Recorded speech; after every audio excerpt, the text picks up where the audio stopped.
Saya tidak mau malu lagi kalau saya mengatakan saya sudah Kristen.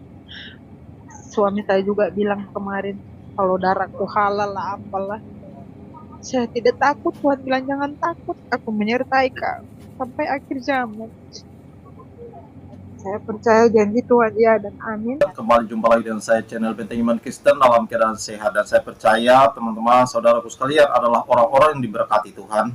Dan saat ini saya mau membagikan sebuah kesaksian buat kita semua. Tentu ini adalah kesaksian para murtadin, bukan kesaksian orang-orang yang sudah diberkati Tuhan, orang-orang yang sudah dimenangkan Tuhan. Karena itu video yang kita lewatkan tadi adalah seorang ibu yang menceritakan bagaimana peristiwa setelah ia mengenal Yesus Kristus sebagai Tuhan dan Juru Selamat, ia dihalalkan darahnya oleh suaminya. Itu sangat sadis sekali teman-teman ya. Pertaruhan nyawa seorang ibu untuk mengikuti Yesus tentu sangatlah mudah. Oleh karena itu, langsung aja kita simak kesaksiannya. Teman-teman jangan lupa share video ini dan bagikan video ini agar orang-orang yang belum percaya dan mengenal Yesus, mereka terberkati dan mereka juga dikuatkan oleh Tuhan. Langsung aja kita simak videonya. Saya berasal dari orang tua saya berasal dari Gorontalo. Waktu muda mereka merantau ke Bitung dan menikah di sana, bertemu dan menikah di sana, dan kami semua ada 8 bersaudara, lahir dan besar di Bitung, kota Sulawesi Utara ya. Lahir dan besar di Bitung, saya anak yang ke-6. Ibu Asna Puyo, mohon maaf saya potong. Ya. Ibu boleh dipegang sedikit mic-nya dekat mulut biar suaranya lebih jelas. Mic-nya ya, mic-nya di sebelah kiri. Oke. Iya, tapi jangan menutupi wajah ibu ya, turun sedikit. Oke. Silakan ibu dilanjutkan. Saya anak yang ke-6, tapi karena kedua kakak dan adik saya sudah meninggal, jadi saya anak yang ke-5. Pertama, saya mau menceritakan kepada sahabat-sahabat mereka bagaimana saya mengenal Tuhan. Pada saat dulunya kita dari keluarga yang beragama Muslim, sekalipun Muslimnya tidak terlalu bagaimana ya. Mama saya bertemu Tuhan karena mama saya meninggal. Saya kelahiran tahun 84 dan mama saya meninggal tahun 94. Pada saat itu saya umur 10 tahun, bukan 12 tahun tadi. Saya bilang 12 tahun ya. Pada saya 10 tahun, saya merasa selalu kesepian, merindukan orang tua saya yang telah meninggal, dan selalu menyalahkan Tuhan. Setiap ada kakak di sini, saya tidak menjelekkan kakak saya, tapi saya sangat mengasihi kakak saya. Kakak saya itu selalu, waktu mama saya sudah meninggal, dia selalu kalau dia sudah menikah ya, dia menikah dengan orang Kristen, tapi pada saat itu dia tidak pernah mengenalkan saya Kristen itu seperti bagaimana, dan saya juga tidak pernah melihat dia ke gereja. Mungkin ada tapi dia sembunyi, karena bapak saya sangat membenci orang yang di seberang, kata kafir lah apalah, jadi dia tidak pernah membawa itu ke rumah saya, ke rumah kita, tidak mengajarkan adik-adiknya juga apa itu Kristen. Nah, dia selalu menyuruh saya untuk menjaga anaknya, tapi karena saya waktu itu umur 10 tahun masih suka main, jadi saya selalu lari dari dia untuk menyuruh menjaga ponakan saya. Nah, saya dipukul hancur-hancuran, habis-habisan kalau saya didapat dia lagi main tidak menjaga anaknya, saya dipukul hancur-hancuran. Di situ saya selalu menangis, selalu mengingat mama saya, dan selalu pengen bunuh diri saja karena merasa hidup ini tidak berarti, dan selalu menyalahkan Tuhan saya yang dulu ya. Nah, pada satu ketika saya bermimpi, pada saat itu saya ingat saya menangis sejadi-jadinya dan menyalahkan Tuhan, dan saya tidur sambil bantal saya itu basah dengan air mata. Saya tertidur dan bermimpi. Pertama kali Tuhan memperkenalkan siapa dia. Saya bermimpi saya sedang mendaki gunung, dan di gunung itu tinggi sekali sampai di puncaknya. Ternyata di puncaknya itu silau. Saya melihat, silau itu dari mana ya? Saya terus melihat, ternyata silau itu salib. Nah, saya lihat salib yang berkilau sangat cahayanya, dan saya terbangun.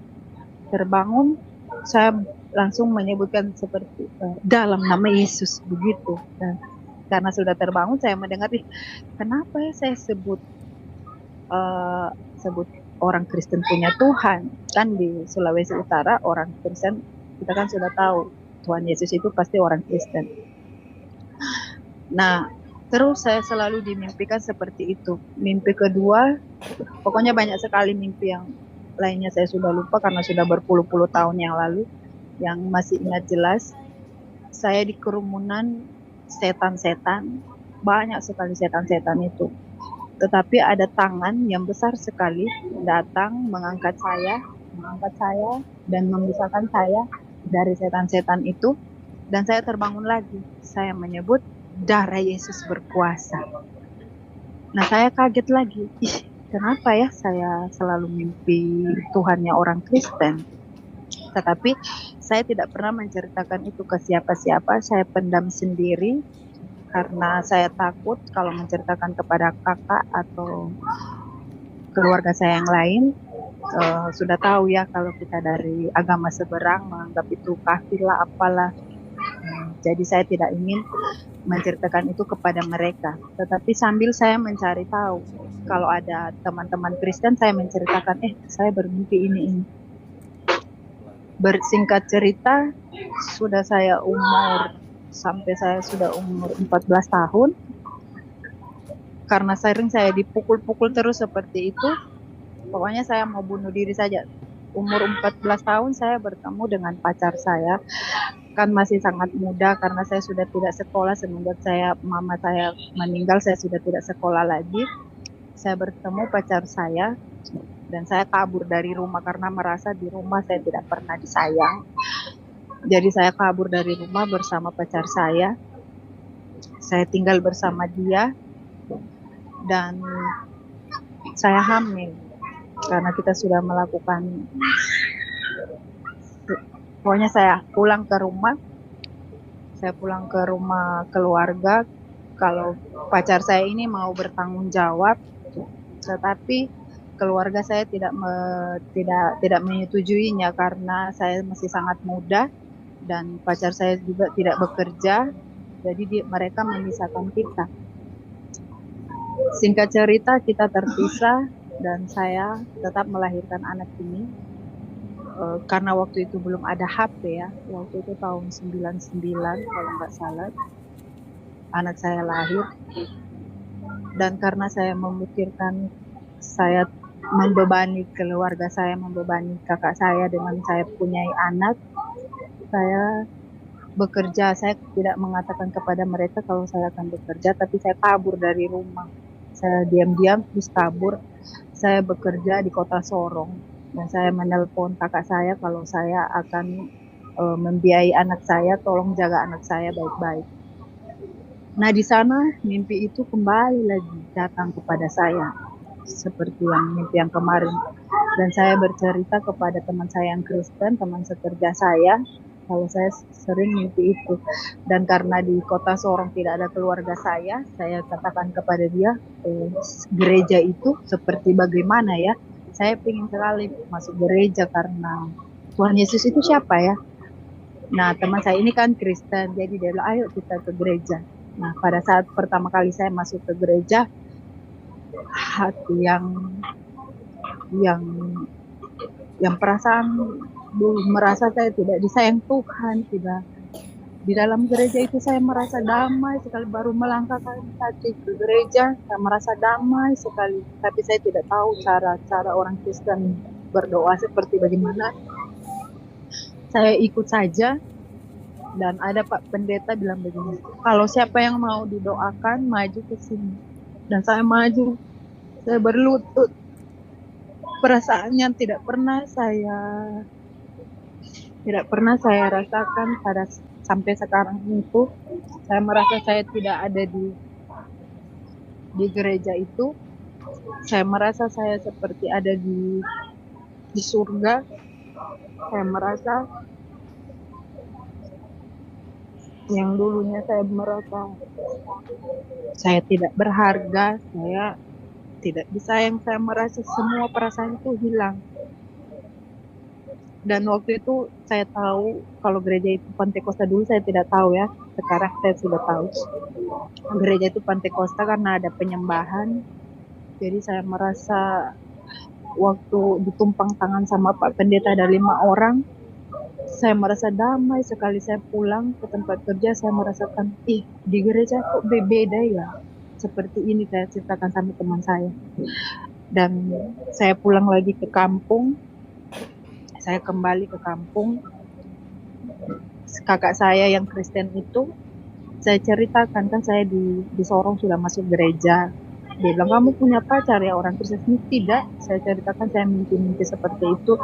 Terus dia bilang, kamu ada keluarga suaminya yang orang kaya. Dia bilang, kamu bekerja saja sebagai pembantu di Manado, di kota Manado. Kamu ke sana saja, soalnya biar kamu tidak kemana-mana, kerja saja di rumah tantenya suami kakak saya itu. Nah, saya pergi ke sana, saya ceritakan ke ibu itu. Ternyata ibu itu seorang hamba Tuhan. Dia memberikan saya Alkitab dan membimbing saya dan mengetahui siapa Tuhan Yesus itu. Dan singkat cerita, saya sudah hampir mau 17 tahun, saya menyerahkan diri saya untuk dibaptis. Dan anak saya juga saya baptis, tapi anak penyerahan ya kalau anak kecil. Saya dibaptis selam. Berjalannya waktu saya pulang ke kampung lagi sama anak saya. Tetapi karena hidup masih jatuh bangun di dalam Tuhan, saya bekerja lagi untuk anak saya. Singkat cerita, anak saya sudah kelas 4 SD waktu itu, mungkin sekitar 9 tahun. Singkat cerita dia mulai menanyakan bapaknya. Karena waktu itu belum ada HP ya. Jadi kita berdua mencari bapaknya ke kampung bapaknya di Birian. Aku mencari bapaknya. Ternyata bapaknya masih menyayangi kami, dan dia juga mencari-cari kita karena sudah pindah sana pindah sini, dia tidak mendapatkan kita. Akhirnya bapaknya bilang, saya mau menikahi kamu, mau bertanggung jawab. Dan akhirnya singkat cerita, saya mengatakan kepadanya, kita sudah Kristen, anakmu sama saya sudah Kristen. Dia bilang, oh iya saya akan masuk Kristen. Tapi sudah urus sana sini, sudah persiapan untuk menikah. Ternyata dia mengatakan kepada saya tidak akan menikahi kamu kalau kamu tidak mau kembali kepada Islam. Nah, pada saat itu saya bilang saya mau berdoa dulu. Saya berdoa ke Tuhan seperti ini. Tuhan, kepada Tuhan Yesus, Engkau melihat daripada saya keluyuran ke sana ke sini, saya sekarang sudah mau dinikahi sama bapaknya anak saya. Mendingan saya mau hidup benar-benar. Yang penting menurut saya tidak melakukan dosa, dan saya berpikir Tuhan pasti tidak marah karena saya agamanya waktu itu belum terlalu mengerti ya. Jadi aku masuk Islam lagi tahun 2009. Aku masuk Islam dan kita menikah secara Muslim. Dan berjalannya waktu saya berpikir seperti ini. Mungkin dulu saya tidak pernah diajari Islam itu seperti apa, agama Kristen saya seperti apa. Jadi saya ini saatnya saya harus belajar sungguh-sungguh. Ternyata saya belajar, saya memahami agama ini. Oh, ternyata agama ini menyempurnakan agama terakhir, penyempurnaan itu ya. Saya belajar ya, karena sudah saya tinggal dikelilingi semua agama yang sama, jadi saya berpikir, oh ini jalan yang benar, saya sudah ada di jalan yang benar. Ternyata singkat cerita, ada saat anak saya sakit, dan sakit parah, suami saya ke Kalimantan mencari kerja, dan pada saat itu anak saya sakit parah. Saya sudah berdoa ke sana sini dengan cara saya saat itu. Ternyata anak saya tidak sembuh-sembuh juga. Karena waktu mau ke rumah sakit, dokter bilang, ibu, anak ibu harus diinfus ya karena sudah sakit parah.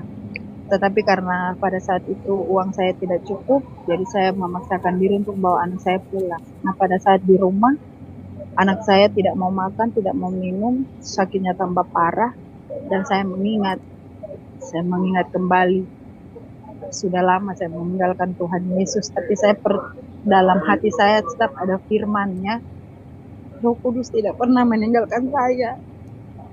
Saya berpikir, kalau saya ingat firman-Nya, oleh bilur-bilurnya, oleh darah Tuhan, kita menjadi sembuh. Jadi pada malam hari itu saya berdoa begini. Saya memanggil Dia karena saya takut. Saya mengingat di hukum Taurat, yaitu yang saya Tuhan Allah yang pencemburu. Jadi saya tidak mau menduakan. Jadi saya berpikir, oh Tuhannya orang Kristen ada banyak. Pada saat itu saya belum paham. Jadi saya cuma ngomong seperti ini. Ya Nabi Isa, engkau kan yang duduk di sebelah kanan Bapa di surga. Engkau melihat anak saya sakit. Saya sudah capek ke sana ke sini. Minta tolong dan maaf karena saya orang Manado.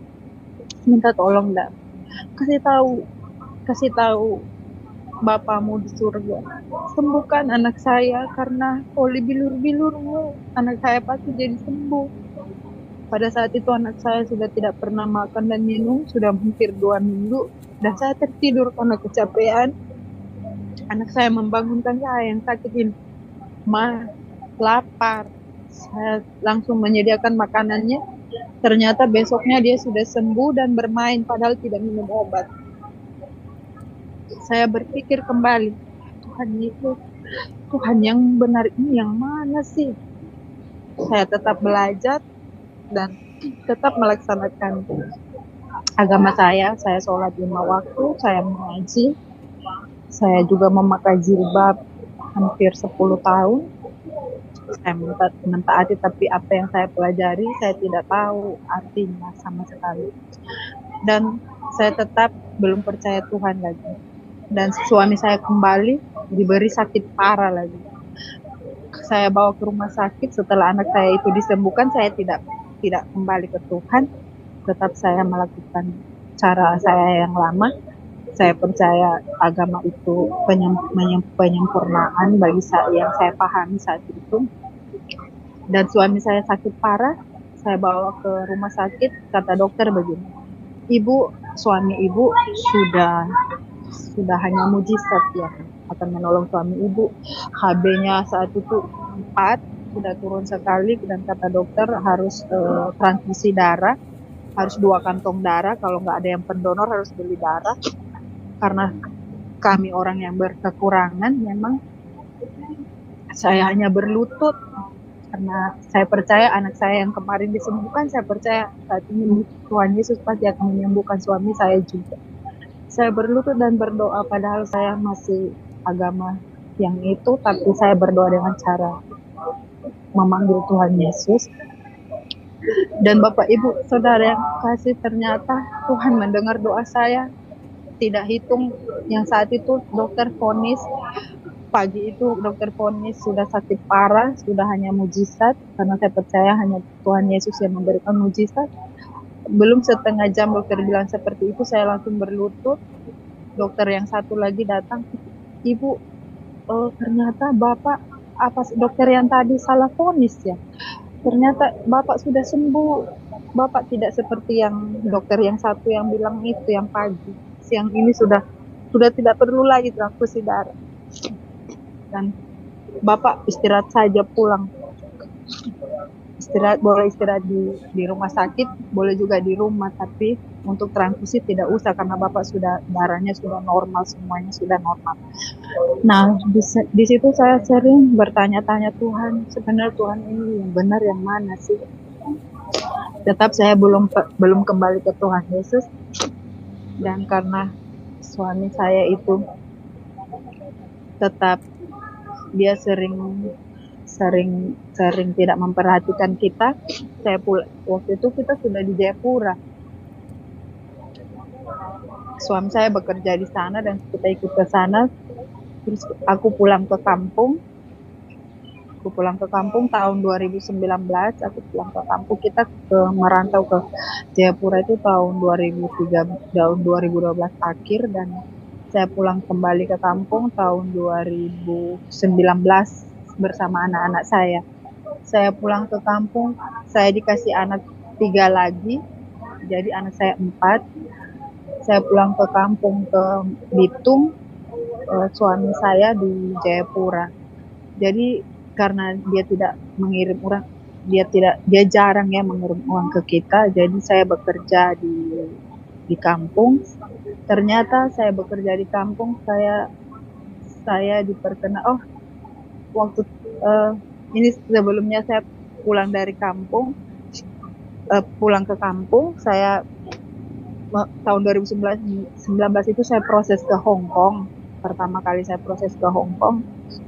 Nah, di PT saya di Malang, saya diberi PKL, kita sebelum berangkat diberi pelatihan kerja ya. Saya ditaruh di gereja. Saya harus membersihkan gereja. Nah, di situ kalau mereka ibadah, saya membersihkan di luar gereja, saya selalu menangis, Tuhan. Roh Kudus kayak ada di hati saya. Kerinduan saya pingin sekali masuk gereja, tapi kan saya sudah bukan Kristen lagi. Akhirnya saya terbang ke Hong Kong. Nah, di Hong Kong saya diberi sakit dan harus pulang ke kampung. Tahun 2020 saya pulang ke kampung. Saya belum kembali ke Tuhan Yesus lagi.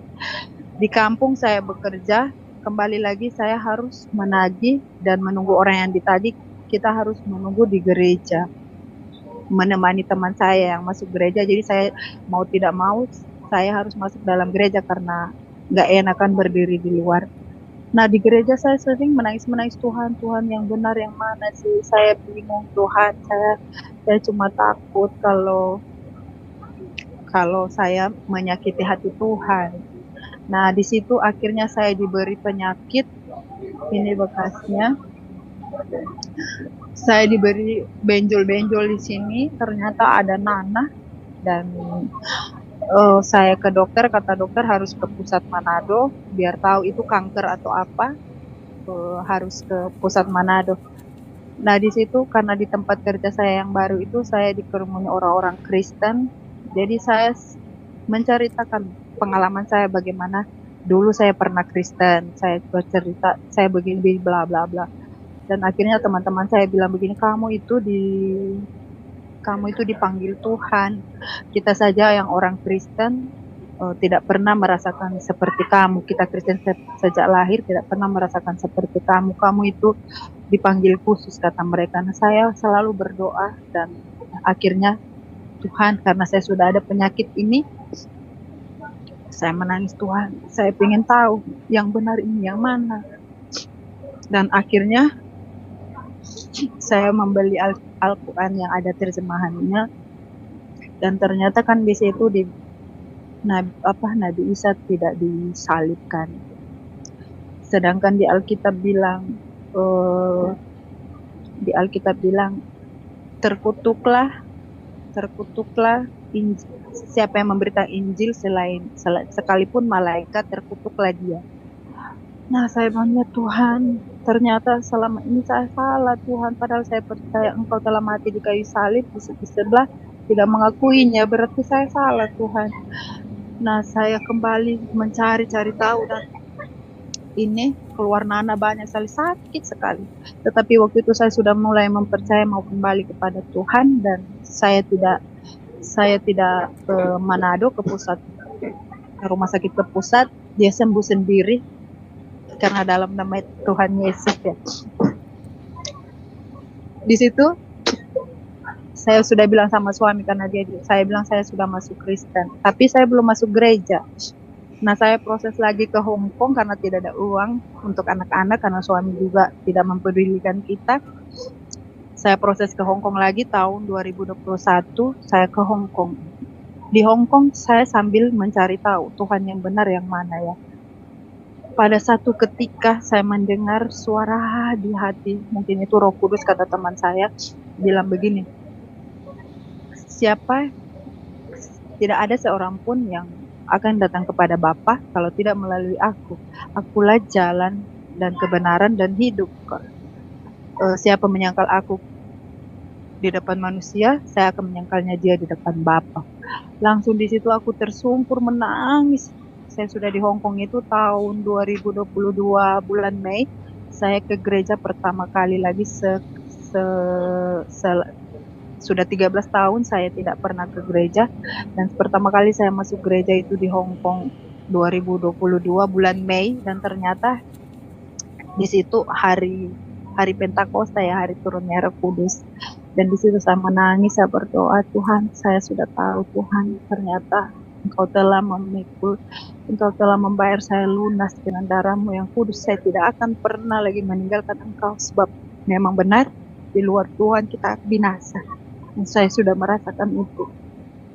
Dan akhirnya sekarang sudah 1 tahun saya sembunyi dari keluarga kalau saya sudah Kristen. Cuma suami saya yang saya kasih tahu. Saya sembunyikan semuanya. Saya mimpi terakhir 1 tahun berikut bulan Mei. Sekarang bulan 2 bulan terakhir itu saya bermimpi begini. Di hari pernikahan saya dipermalukan. Saya tidak melihat mempelai saya cuma ada menikah tapi tidak melihat calon saya itu siapa. Saya dipermalukan sehabis-habisnya, sejadi-jadinya. Dan saya menangis, ternyata Tuhan Yesus datang dan memeluk saya, mempelai saya bilang begini, jangan takut. Kan saya waktu itu dipermalukan jadi saya malu. Kata Tuhan seperti ini, jangan takut. Di dunia cuma seperti ini malunya kamu. Di sana ada kertakan gigi dan ratap tangis. Tuhan bilang, jangan takut. Aku menyertai engkau sampai akhir zaman. Aku akan menjadikanmu kepala bukan ekor.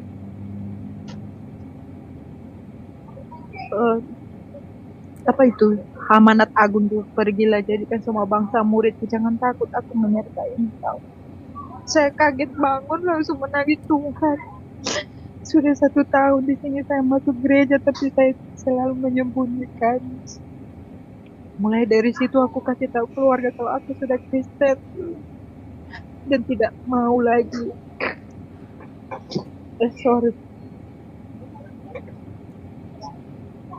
Tidak ingin lagi meninggalkanmu, dan apapun yang terjadi Tuhan, saya tetap bersama Tuhan karena yang mimpi itu Tuhan memeluk saya. Dan Tuhan bilang, jangan takut, aku menyertai engkau sampai akhir zaman. Betapa Tuhan sangat mengasihi saya, padahal saya sudah melarikan dari dia dan sering menyalahkan dia. Tapi Tuhan masih sangat mengasihi saya. Dan sampai di situ, sampai sekarang, saya tidak mau malu lagi kalau saya mengatakan saya sudah Kristen. Suami saya juga bilang kemarin, kalau darahku halal lah apalah. Saya tidak takut, Tuhan bilang jangan takut, aku menyertai kau sampai akhir zaman. Saya percaya janji Tuhan ya dan amin. Keluarga saya ngomong seperti ini, kamu mempermainkan agama. Bahkan kakak saya yang saya lupa, ada kakak saya juga satu sudah Kristen, jadi kita sudah 3 kakak beradik yang Kristen. Kakak saya bilang, yang Kristen juga bilang, yang laki-laki, kamu kesana kemari. Makanya saya mau bersaksi menceritakan bahwa saya diproses loh, bukan mau-maunya saya kesana kesini mempermainkan agama. Saya menceritakan kepada keluarga saya, kalian tidak tahu apa yang saya alami. Makanya saya rindu sekali untuk bersaksi. Ini pertama kali saya bersaksi. Dulu pernah di gereja waktu saya habis dibaptis itu yang 17 tahun yang lalu, yang waktu saya umur sebelum 17 tahun. Dan ini yang kedua. Ya seperti itu Pak Franky, terima kasih Pak Franky. Ya, puji Tuhan teman-teman, itulah kesaksian para murtadin yang terus kami update, kami bagikan, dan teman-teman juga jangan lupa subscribe, like, dan share, bagikan video ini ke teman-teman yang lain. Orang-orang yang belum percaya dan mengenal Yesus, mereka juga dimenangkan Tuhan, diselamatkan oleh Tuhan. Karena tujuan kita menjadi saksi bagi banyak orang adalah dengan membagikan kebenaran firman Tuhan, memberitakan Injil Tuhan ke seluruh dunia. Itu aja teman-teman, kiranya Tuhan Yesus memberkati dan menolong kita semua. Shalom.